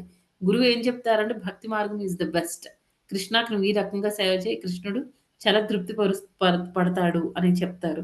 తర్వాత నిష్కామ కర్మ చేయాలి. ఎలాంటి భగవంతుడి నుంచి మనం ఏమీ ఆశించకూడదనమాట. నీ సేవ దొరకడమే మనకి కృష్ణ అని మనం పలకగలుగుతున్నామంటే అదే మనకి మహద్భాగ్యం అనమాట. మనకి ఏమంటారు ఆ స్ట్రాంగ్ మనకి ఆ కృతజ్ఞత ఉండాలండి. చాలా ఉండాలి. ఈరోజు మనం చాలా మందికి నోళ్ళుంటాయండి. అందరికీ నోరుంది మనుషులకి. కానీ అందరూ నోటితో కృష్ణ అనగలుగుతున్నారండి? కొంతమంది మూగవాళ్ళుంటారు. చెప్పలేరు. తర్వాత పుట్టుకతోనే మోగుంటారు. కొంతమందికి సడెన్‌గా మధ్యలో పోవచ్చు. అంతవరకు వాళ్ళు కృష్ణ అని ఒకసారి కూడా ఉండకపోవచ్చు. ఎంత దౌర్భాగ్యం అండి. మనకి మనం ఎన్నో సార్లు అంటున్నాము కృష్ణ, కృష్ణ అని. మనం ఎంత భాగ్యవంతులం. మనకి ఆ సాటిస్ఫాక్షన్ అనేది ఉండాలనమాట. అదే మనకి పెద్ద వరం అనుకోవాలి. అంతేకాని ఇంకా మనం కోరికలు అంటే కోరికలు అడగకూడదా అనంటే ఇప్పుడు సపోజ్ మనకి ప్రాణం పోయే సమస్య వచ్చిందనుకోండి, తప్పు లేదు. భగవంతుడిని కాకపోతే ఇంక మన తండ్రిని కాకపోతే మనం ఎవరిని అడుగుతాం? పిల్లలు ఇంకెవరిని అడుగుతారండి? సో, ఆ రకంగా తప్పేం లేదు. మనం అడగాలి. నెక్స్ట్ ఇంకా భూరిజన స్వామి ఏం చెప్తున్నారంటే మొత్తం మనకి ఉన్నది అంతా కూడా మన రిజల్ట్ మనం చేసే కర్మలు ఏ కర్మ చేయనివ్వండి. అంటే జాబ్ కానివ్వండి, వంట, లేకపోతే పిల్లల్ని పెంచడము, ఇంటిని చక్కదిద్దుకోవడం, ఏదైనా సరే మనం చేసే ఏ పనినైనా సరే అన్నీ కూడా మనం భగవంతుడికి సమర్పించేయాలి అని చెప్తున్నారు. రిజల్ట్స్ అన్నీ భగవంతుడికి ఇవ్వాలి అని చెప్తున్నారు. నెక్స్ట్ ఈయన కూడా అదే చెప్తున్నారనమాట. సెన్సెస్‌ని కంట్రోల్ చేసుకోవాలి. చాలా చాలా ఇంపార్టెంట్. ఇంద్రియ నిగ్రహం లేకపోతే భక్తి చేయడం చాలా కష్టం అనమాట. చాలా కష్టంగా అనిపిస్తుంది. కొన్ని రోజులే మనం చేయగలుగుతాం. ఎప్పుడైతే మనం అందుకే అన్నారు కదా! ఈ ప్రాసెస్‌ని భక్తి అనే ప్రాసెస్‌ని కన్సిస్టెంట్‌గా ఎప్పుడైతే చేస్తామో ఆటోమేటిక్‌గా మన ఇంద్రియాలు కంట్రోల్‌లోకొచ్చేస్తాయన్నమాట. ఎందుకంటే మన ఇంద్రియాలన్నిటికి కూడా ఒక ఎంగేజ్‌మెంట్ మనం ఆల్రెడీ ఇచ్చేసాము. ఏ ఎంగేజ్‌మెంట్ ఇచ్చాము? నువ్వు రోజు 4:00కి లేవాల్సిందే. నెక్స్ట్ వెంటనే స్నానం అవి చేసుకొని మంగళారతి చేసి తర్వాత చాంటింగ్ చేసి, ఆ తర్వాత మనం వంట అవి చేయాలి. అని మన మైండ్‌కి మనం ఒక ప్రాపర్ ట్రైనింగ్ ఇచ్చేసామనమాట. మన మైండ్‌కి, మన ఇంద్రియాలకి. ఇంకా కంట్రోల్‌లో లేకుండా ఎలా ఉంటాయండి? ఎప్పుడైతే మనం ఇవన్నీ చేయకుండా ఒక సీక్వెన్స్‌లో పెట్టుకొని అలా చేయకుండా ఉంటామో, అప్పుడు మన మైండ్ డీవియేట్ అవుతుందనమాట. డిస్ట్రాక్ట్ అవుతుంది. డీవియేట్ అవుతుంది. నెక్స్ట్ ఇంకా ఏం చెప్తున్నారు? ఇది చాలా చాలా ఇవన్నీ చేయాలి అని చెప్తున్నారు. గురువు పట్ల నిష్ట ఇవన్నీ భూరిజన స్వామి కూడా చెప్పారనమాట. ఆయన దానిలో. అయితే ఇదంతా శ్రద్ధ గురించి మనం ఇంతవరకు చెప్పుకున్నాం అనమాట. నెక్స్ట్ ఇంకా ఏం చెప్తున్నారు కృష్ణ? తత్పరః అని అంటున్నారు ఈ శ్లోకంలో. అంటే మిక్కిలి ఆసక్తి ఉండాలి. చాలా ఇంట్రెస్ట్ ఉండాలి.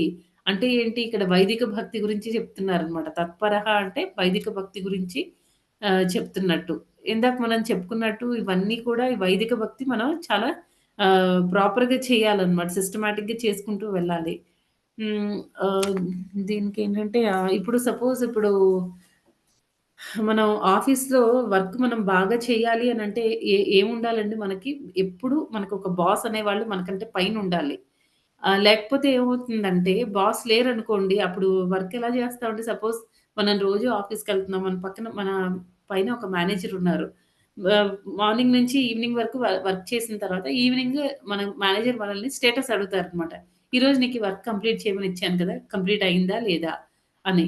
ఒకవేళ ఎవ్వరు మనకి ఒకరోజు మేనేజర్ రాలేదనుకోండి, లీవ్ పెట్టారనుకోండి, ఆ రోజు ఎంప్లాయీస్ అందరూ ఎలా ఉంటారండి? వాళ్ళు ఎలాగో లైట్‌గా తీసుకుంటారనమాట. ఎలాగో మేనేజర్ లేరు. ఎవరున్నారు మనల్ని మానిటర్ చేయడానికి? ఈరోజు రోజు 6కి వెళ్ళేదాన్ని ఇంటికి. ఈరోజు మేనేజర్ లేరు. ఎవరు మానిటర్ చేసేవాళ్ళు లేరు. అందుకే నేను 5కే వెళ్ళిపోతాననమాట. సగం సగం వర్క్ చేసి అడిగేవాళ్ళు లేరు. అంతే. అలాగే అన్నమాట. అంటే ఏంటి ఎవరు అడిగేవాళ్ళు లేకపోతే మనకలా ఉంటుంది. నెక్స్ట్ ఇంకా ఏంటంటే ఒక స్టూడెంట్‌ని తీసుకున్నారనుకోండి, వాళ్ళకి చదువు రావాలి అనంటే ఒక టీచర్ ఉండాలనమాట. అంతేగాని వాళ్ళకి నచ్చినట్టు ఇప్పుడు మనకి మ్యాథ్స్‌లో కొన్ని ఫార్ములాస్ అవి వస్తాయి కదండీ!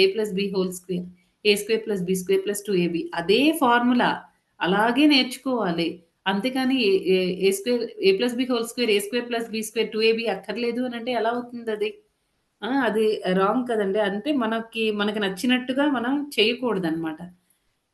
తర్వాత ఇంకొక ఎగ్జాంపుల్ మనం ఏంటంటే ఒక షిప్ ఉందనుకోండి. జనరల్‌గా ఆ షిప్‌కేంటంటే మనకి ఏ డైరెక్షన్‌లో వెళ్తుంది కంపాస్ ఉంటుందనమాట. షిప్‌లో పెట్టుకోవాలి. లేకపోతే ఏమవుతుంది కంపాస్ ఏం చేస్తుందంటే మనం డైరెక్షన్స్ ఉన్నాయి కదా! నార్త్, ఈస్ట్, సౌత్, వెస్ట్ ఆ డైరెక్షన్స్ అన్నిటిని చెప్తుందనమాట. చూపిస్తుంది. ఈ డైరెక్షన్‌లో వెళ్తే ఈస్ట్ ఇది వెస్ట్ అని బ్యాక్ సైడ్ ఇలా మనకు ఆ డైరెక్షన్స్ చూడ్డానికి షిప్‌లో కంపాస్ అవసరం.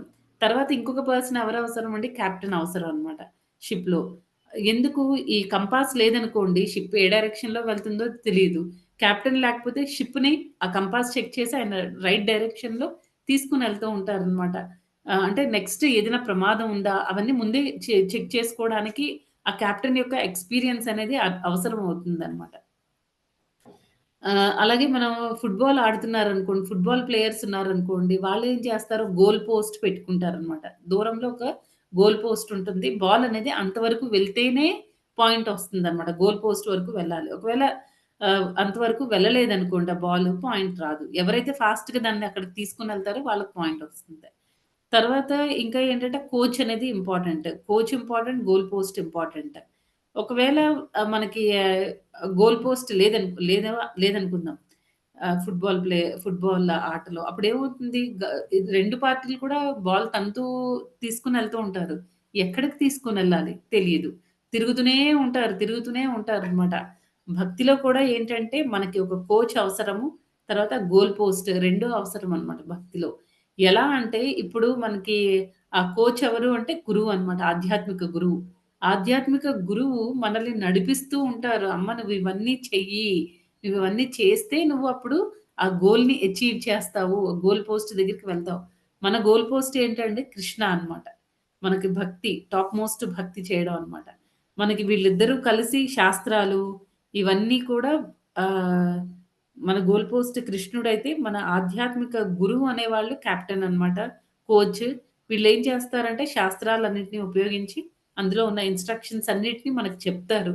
ట్రైన్ చేస్తారు. అది గోల్ పోస్ట్ కాబట్టి అక్కడి వరకు నువ్వెళ్ళాలి. కృష్ణ దగ్గరికి నువ్వు వెళ్ళాలి అని మనకి క్లియర్‌గా చెప్తారనమాట. లేకపోతే ఏమవుతుందంటే ఇప్పుడు కారు నడిపే వాళ్ళకి సపోజ్ ఎవరైనా ఒక కార్ డ్రైవర్ దగ్గరికి వెళ్లి "నువ్వెక్కడికెళ్తున్నావు?" అడిగితే, "ఏమో నాకు తెలీదు. ఈ దారి ఎటు తీసుకొనెళ్తే నేను అటే వెళ్తాను" అని అన్నారనుకోండి. ఎంత మూర్ఖులసలు నిజంగా. ఎక్కడికి వెళ్ళాలో తెలియకపోతే ఎటు డ్రైవ్ చేస్తారు? ఎప్పుడు ఆ డ్రైవింగ్ అనేది స్టాప్ అవుతుంది. ఆ జర్నీ అనేది ఎండ్‌లెస్ అయిపోతుందనమాట. తిరుగుతూనే ఉంటారు. ఎక్కడికెళ్ళాలో తెలీదు. ఆ! అలాగా ఆ రకంగా ఏంటంటే, మనకి ఈ ప్రాసెస్ అనేది ఆ గురువు చూపిచ్చిన ప్రాసెస్, ఆ వైదిక భక్తి అనేది చాలా చాలా ఇంపార్టెంట్ అనమాట. ఆహ్, గురువు చెప్పే ఇన్‌స్ట్రక్షన్స్ మీద నమ్మకం ఉంచి దాన్ని ఎగ్జిక్యూట్ చేయాలనమాట. ఊరికే ఇన్‌స్ట్రక్షన్స్ అని నేను వింటాను. కానీ ఏది నేను ఎగ్జిక్యూట్ చెయ్యను. అంటే నా జీవితంలో నేను వాటిని పాటించను అంటే ఎలా అవుతుంది? దానివల్ల అలాంటి భక్తి వల్ల ఉపయోగం ఏముంది? ఏది నేను పాటించను. నాకేది నచ్చుతుందో నేను అదే చేస్తాను. గోల్ పోస్ట్ లేకుండా మనం అటు ఇటు బాల్ తీసుకొనెళ్తున్నారనుకోండి, ఎంతసేపు ఆడినా వీళ్ళు గెలవరు, వాళ్ళు గెలవరు. లాస్ట్‌కి అలసిపోతారనమాట. మన పరిస్థితి కూడా అంతే. ఆహ్, ప్రాపర్ ఇన్‌స్ట్రక్షన్స్ గురువిచ్చిన ఇన్‌స్ట్రక్షన్స్ ఏవి ఫాలో అవ్వకుండా మనకి నచ్చినట్టు మన జీవితాన్ని వింటూ ఉంటాం. కానీ మనం ఇంప్లిమెంట్ చెయ్యము. వింటూనే ఉంటాం, వింటూ ఉంటాం. ఉపయోగం ఏముంది? దానివల్ల మనకి వినడాల్లో కూడా చాలా రకాలుంటాయి కదండీ. కొంతమంది ఎలా వింటారు అనంటే ఇప్పుడు క్లాస్ వినేటప్పుడు ఈ క్లాస్‌లో ఏమైనా జోక్స్ ఉంటే బావుండేది. ఆ జోక్స్ నాకు జోక్‌గా ఉంటే ఇష్టము అలా అనుకుంటారు. కొంతమంది ఎలా చూస్తారు, ఓకే. నేను ఈ పాయింట్స్ అన్నీ వింటాను. విని నేను నా క్లాస్ చెప్పినప్పుడు ఇవన్నీ నేను వేరే వాళ్ళకి చెప్పడానికి హెల్ప్ అవుతుంది. ఆ రకంగా చూస్తారు. ఇంకొంతమంది క్లాస్‌ని ఎలా వింటారు, నేను జ్ఞానాన్ని సంపాదించాలి అనే దాంతో చూస్తారనమాట. ఇంకా కొంతమంది బాగా శ్రద్ధగా వినేవాళ్ళేంటంటే దానిలో కంప్లీట్‌గా అబ్జార్బ్ అయ్యి, మనసుకు తీసుకొని, ఇది నా జీవితంలో నేను అలాగే ఇంప్లిమెంట్ చేసుకోవాలి. భక్తి అంటే ఇంత బావుంటుందా? నేను ఎలా ముందుకెళ్ళాలి భక్తిలో అనేసి కంప్లీట్‌గా క్లాస్‌లో అబ్జార్బ్ అవుతారనమాట. ప్రతి పాయింట్‌ని బ్రెయిన్‌కి పెట్టుకుంటారు. బ్రెయిన్‌లో వాళ్ళ జీవితాల్లో దాన్ని అవసరం ఎంతవరకు వాళ్ళు చేయగలిగితే అంతవరకు ఆ ఇన్‌స్ట్రక్షన్స్ అన్నిటిని ఎగ్జిక్యూట్ చేసి వాళ్ళు భక్తిలో ముందుకెళ్తారనమాట. అది హెల్ప్‌ఫుల్ లైఫ్. అందుకని మనం అంతా విని వదిలేస్తున్నాం అనుకోండి, దానివల్ల ఉపయోగం ఉండదు. ఇదంతా ఏంటంటే ఆహ్, తత్పరః శ్రద్ధ గురించి మనం తెలుసుకున్నాం. నెక్స్ట్ ఏం చెప్తున్నారు? సంయతేంద్రియః. ఈ ఇంద్రియాలన్నిటిని ఎలా ఉంచుకోవాలి? అసలు ఎందుకు ఇంద్రియాలని కంట్రోల్ చేయాలి? ఎందుకు భక్తి చేస్తూ మనం మెటీరియల్ ఎంజాయ్‌మెంట్ చేస్తూ భక్తి ఎందుకు చేయకూడదు? అనే దాని గురించి ఇప్పుడు చూద్దామండి. ఇంద్రియాలని ఎందుకు కంట్రోల్ చేసుకోవాలి? ఇంద్రియాలు సపోజ్ ఒక పోల్ ఉందనుకోండి. ఒక పెద్ద స్తంభం ఉందనుకోండి. ఆ స్తంభానికి ఒకవైపు నుంచి ఒక ఒక ఎద్దు కట్టాము. ఇంకో వైపుకి ఇంకొక ఎద్దు 4 వైపులకి 4 ఎద్దులని కట్టాము. 4 ఎద్దులు 4 రకాలుగా లాగుతున్నాయన్నమాట. ఇది రైట్ హ్యాండ్ సైడ్ ఉన్నది అదే ఒక్కొక్కటి 4 డైరెక్షన్‌లనుకోండి. ఉత్తరము, దక్షిణము, తూర్పు, పడమర. ఆ 4 డైరెక్షన్స్‌లో లాగుతున్నాయన్నమాట ఈ బుల్స్, ఈ ఎద్దులు. లాగినప్పుడు ఆ పోల్ ఎటు పడుతుందండి? నార్త్ సైడ్ పడుతుందా? సౌత్ సైడ్ పడుతుందా? చెప్పలేము. ఎందుకంటే 4 బుల్స్ గూడా ఈ 4 ఎద్దులు కూడా చాలా ఈక్వల్లీ స్ట్రాంగ్ అన్నమాట. సమానంగా బలంగా ఉన్నాయి. అప్పుడు పోల్ ఎటూ పడదన్నమాట. అక్కడే ఉంటుంది. అలా కాకుండా ఈ 4 ఎద్దులు ఒక డైరెక్షన్‌లోనే లాగాయనుకోండి ఆ పోల్‌ని. అప్పుడేమవుతుంది ఆ స్తంభము అవి ఎటువైపు లాగుతున్నాయో అటువైపు పడిపోతుందనమాట. ఏదో ఒక వైపు పడడానికి అవకాశం ఉంది. మొత్తానికేంటంటే, ఈ 4 యొక్క ఈ 4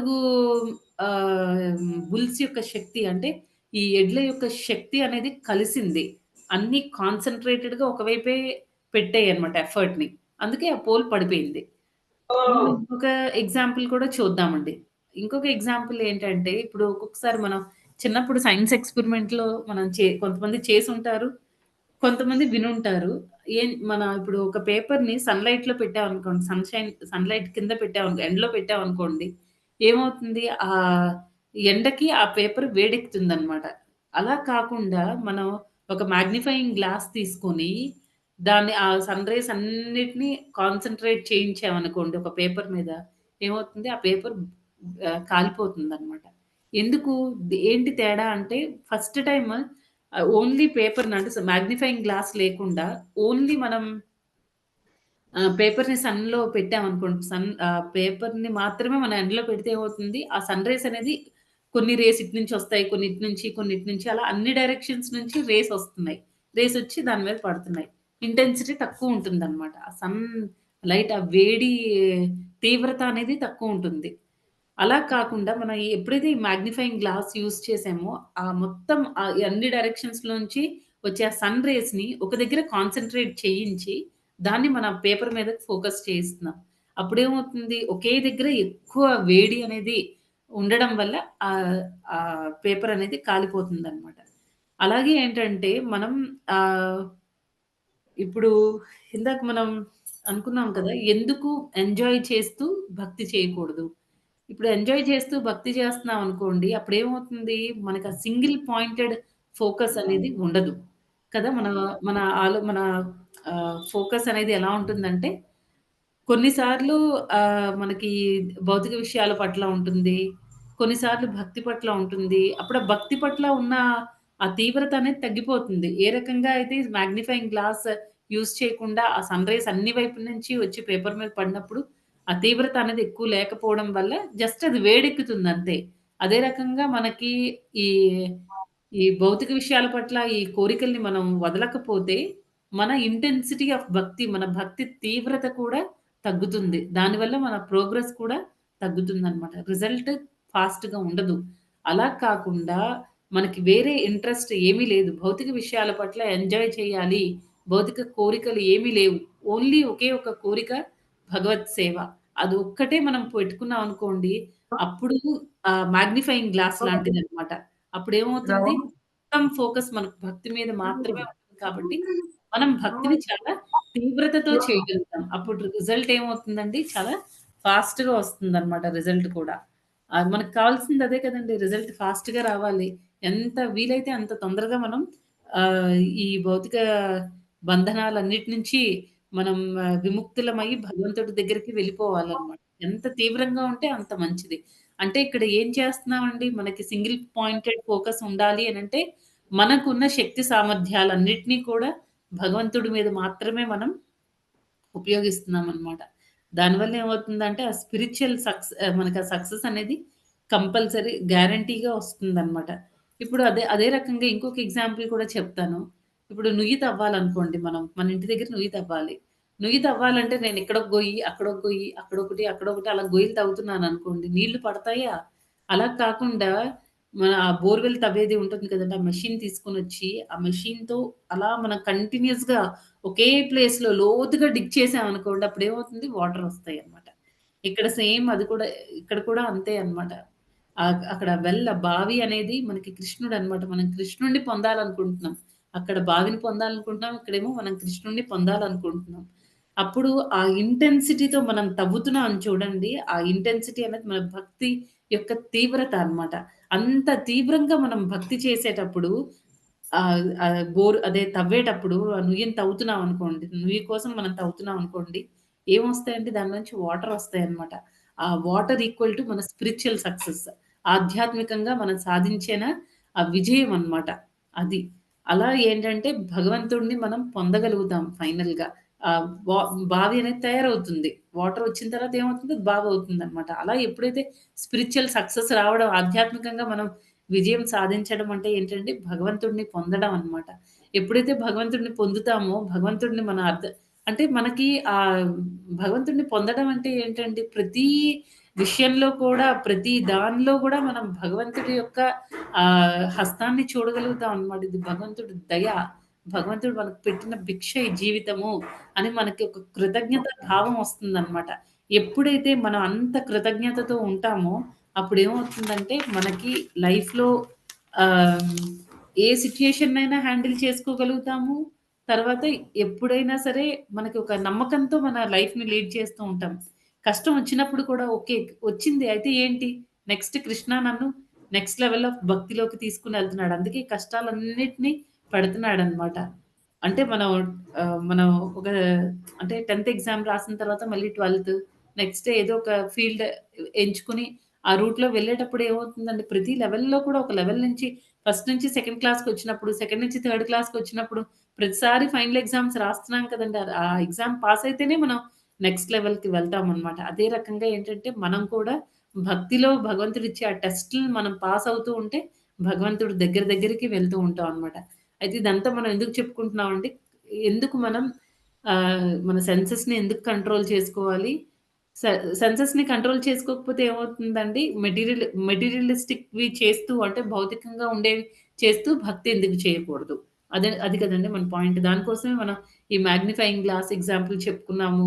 నెక్స్ట్ తర్వాత నుయ్యి తవ్వే ఎగ్జాంపుల్ చెప్పుకున్నాము.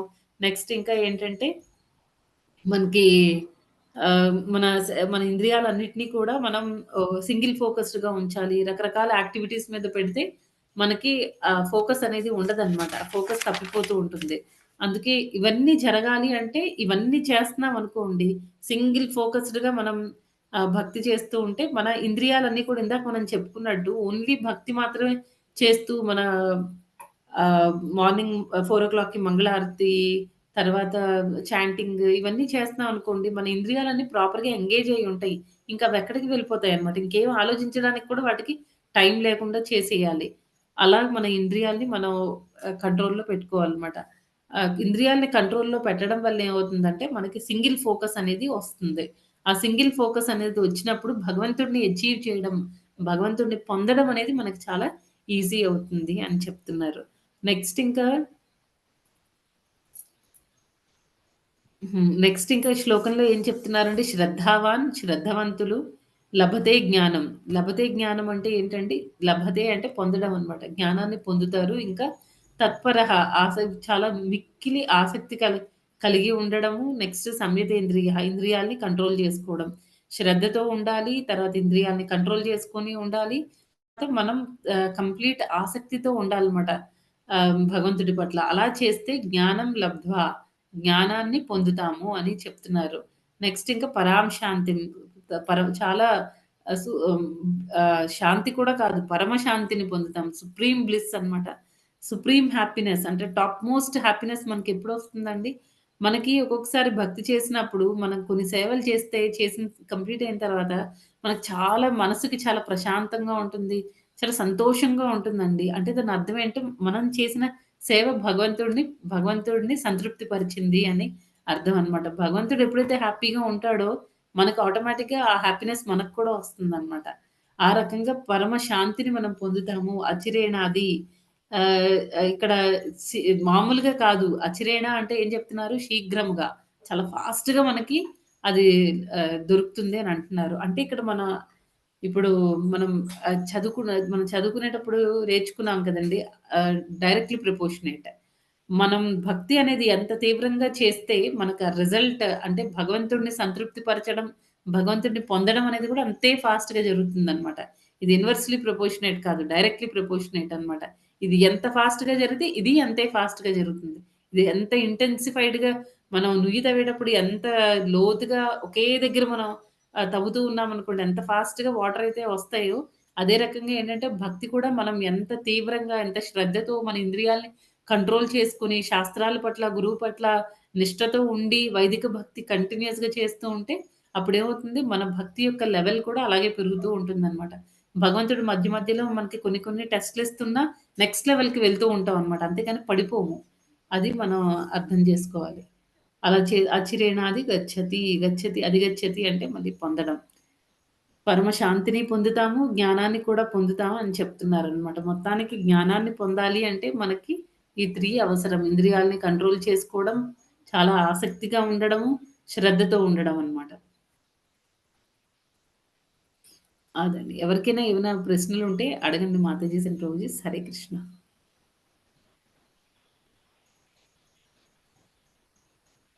హరే హరే కృష్ణ. కృష్ణ మాతాజీ. హరే దండ కృష్ణ ప్రణామం మాతాజీ. మాతాజీ. దండ ప్రణామాలండి. దండ ప్రణామం.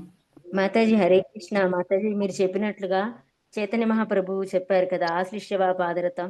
సో అసలుకి ఎంత బాగా ఈరోజు 1 పాయింట్ ఫోకస్డ్ గా శ్రద్ధ అనేది ఎలా చేయాలనేది చాలా అద్భుతంగా ఉంది మాతాజీ. ఏది కనుక మీరు బోర్ చేయాలంటే డిగ్ చేస్తే ఒకే చోట డిగ్ చేస్తేనే అది లోపలికి వెళ్తుంది, కానీ 10 చోట్ల చేస్తే అవ్వదండి. ఇది బెస్ట్ ఎగ్జాంపుల్స్ తో చెప్పారు మాతాజీ. థ్యాంక్ యూ మాతాజీ. హరే కృష్ణ. మాతాజీ హరే మన భక్తి కూడా 1 పాయింట్ ఫోకస్, అటు కాస్త భౌతికం కాస్త ఆధ్యాత్మికం కాకుండా కేవలం ఆధ్యాత్మికం మీదనే దృష్టి ఉంచితేనే అప్పుడు మనం డెవలప్మెంట్ వస్తుంది, గురువుల్ని భగవంతుని కూడా సంతృప్తి పడుతుంది కదా మాతాజీ. అవును మాతాజీ. Yes, మాతాజీ. ఇవన్నీ చేసినప్పుడు ఈరోజు మన టాపిక్ ని బట్టి అప్పుడు మనకి జ్ఞానం అనేది సంపూర్ణమైన జ్ఞానం వస్తుంది. జ్ఞానం రావడం అంటే ఏంటంటే భగవంతుడి గురించి తెలుసుకోవడమే. అదే సంపూర్ణమైన జ్ఞానం. మిగతా జ్ఞానాలు ఈ భౌతిక ప్రపంచంలో మనకి ఎన్నో రకాల జ్ఞానాలు ఉన్నాయి. అవన్నిటి వల్ల మనం భగవంతుడిని తెలుసుకోలేము అన్నమాట.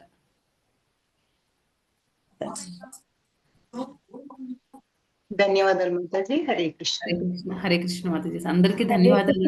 హరే కృష్ణ మాతాజీ. ధన్యవాదాలు మాతాజీ. హరే కృష్ణ మాతాజీ హరే కృష్ణ మాతాజీ. దండవత్ ప్రణామాలు. హరే కృష్ణ. ధన్యవాదాలు మాతాజీ. హరే కృష్ణ మాతాజీ. దండవత్ ప్రణామాలు. హరే కృష్ణ. హరే కృష్ణ మాతాజీ. హరే కృష్ణ. హరే కృష్ణ దండ ప్రణామం మాతాజీ. అందరికి హరే మాతాజీ నాకు డౌట్ మాతాజీ. చెప్పండి. ఇప్పుడు జగన్నాథ్ స్వామి బలరాముడు కృష్ణుడేమో ఆదిశేషాలను విష్ణుమూర్తి రూపం అంటారు. మరి సుభద్రాదేవి ఎవరి రూపం మాతాజీ? అండి మాయ దుర్గాదేవి. దుర్గాదేవి స్వరూపం అండి. మరి దేవకి యశోద వాళ్ళందరూ భక్తులండి. వాళ్ళందరూ భక్తులు. భగవంతుడిని ఇప్పుడు మనకి 5 రకాల భక్తులు ఉన్నాయి కదా! దానిలో ఒకటి వాత్సల్య భావం అన్నమాట. వాళ్ళందరూ భగవంతుడిని వాత్సల్య భావంలో అంటే తల్లిదండ్రులు పిల్లల్ని ఏ రకంగా ప్రేమిస్తారో ఆ రకంగా భగవంతుడిని చూసారు కాబట్టి ఆ ఇష్టం కలిగిందన్నమాట. ప్యూరిటీ ఉంది కాబట్టి వాళ్ళకి ఎండిపోతుంటే గనక అది పెనం మీద ఎక్కువ కాలింది అనుకో, మాతాజీ దేవకి యశోదులు నిత్య సిద్ధులు కదా మాతాజీ, అంతేనా? Pure devotees Mataji. అవును, నిత్య సిద్ధులు, శుద్ధ భక్తులు అన్నమాట. Okay okay. Hare Krishna Mataji. Thank you మాతాజీ. హరే కృష్ణ మాతాజీ. హరే కృష్ణ మాతాజీ. హరే కృష్ణ అండి. అందరికీ దండవత్ ప్రణామాలు. ఇంకెవరికి ఏమి ప్రశ్నలు లేకపోతే మనం ఈరోజు క్లోజ్ చేద్దాం. వాంఛాకల్పతరుభ్యశ్చ కృపా సింధుభ్య ఏవ చ పతితానాం హరే కృష్ణ.